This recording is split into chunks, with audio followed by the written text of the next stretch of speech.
نبی کریم صلی اللہ علیہ وسلم نے ارشاد فرمایا کہ انسان کے اعمال مرنے کے بعد ختم ہو جاتے ہیں، لیکن 3 عمل ایسے ہیں جن کا ثواب مرنے کے بعد بھی انسان کو ملتا رہتا ہے۔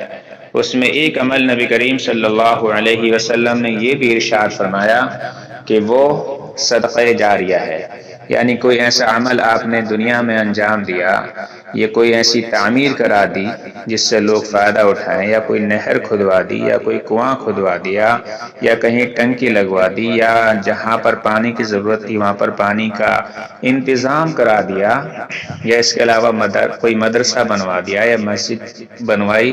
یہ سب وہ اعمال ہیں کہ جب تک یہ چیزیں باقی رہیں گی، جب تک اس شخص کو جس نے یہ کام کرایا ہے اسے اس کا ثواب ملتا رہے گا۔ اسی کو صدقہ جاریہ کہتے ہیں۔ اسی صدقہ جاریہ سے متعلق میں آپ کو ایک واقعہ سنانا چاہتا ہوں کہ جس کا تعلق ہارون رشید کی بیوی زبیدہ سے ہے۔ ہارون رشید کی یہ خاتون، یہ بیوی جو ہے زبیدہ، بہت ہی زیادہ علم والی، فضل والی تھیں۔ ان کے محل میں 1000 باندیاں 24 گھنٹے قرآن کریم کی تلاوت کرتی رہتی تھیں۔ ایک دفعہ مکہ مکرمہ میں پانی کی شدید قلت ہو گئی اور پانی کا ایک مشکیزہ 10 درہم سے لے کر 1 دینار تک بکنے لگا۔ حجاج کرام کو بہت تکلیف مشقت اٹھانی پڑی۔ زبیدہ رحمۃ اللہ علیہا کو جب اس کی خبر ہوئی تو ان کو بہت تکلیف ہوئی، بہت دکھ ہوا، بہت احساس ہوا۔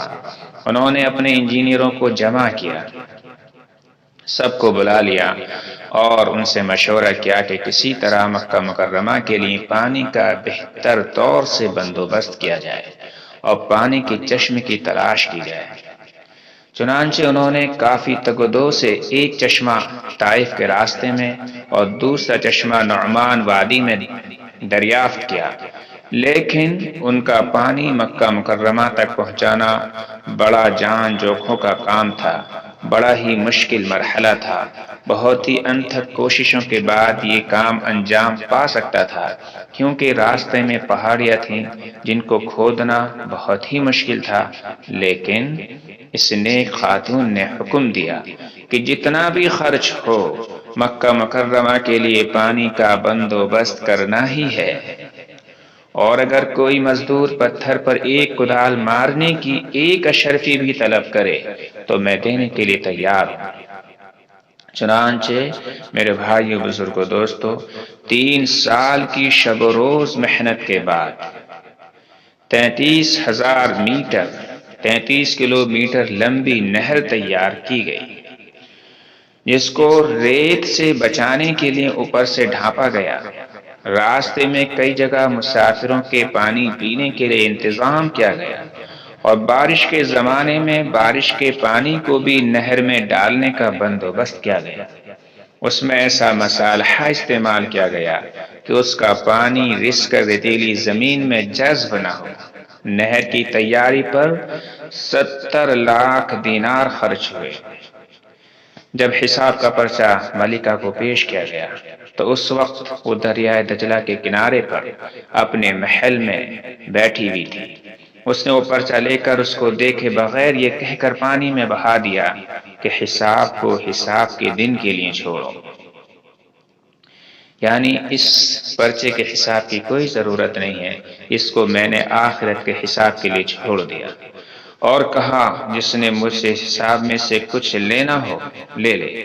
نہر کے مکمل ہونے پر بہت خوشی منائی گئی اور تعمیر کرنے والوں کو بہت انعام و اکرام سے نوازا گیا، اور نہر کا نام عین المشاش رکھا گیا، مگر اللہ تعالی کو اس کا یعنی حضرت زبیدہ کا یہ عمل اتنا پیارا لگا کہ یہ نہر زبیدہ کے نام سے ہی مشہور ہو گئی۔ نہر زبیدہ 1200 برس تک مشاعر مقدسہ اور مکہ مکرمہ میں پانی کی فراہمی کا بڑا ذریعہ رہی۔ آج کے دور میں ماہر آرکیٹیکٹ اور انجینئر حیران ہیں کہ صدیوں پہلے فراہمی آب، پانی کی فراہمی کے اس عظیم الشان منصوبے کو کیسے تکمیل تک پہنچایا گیا۔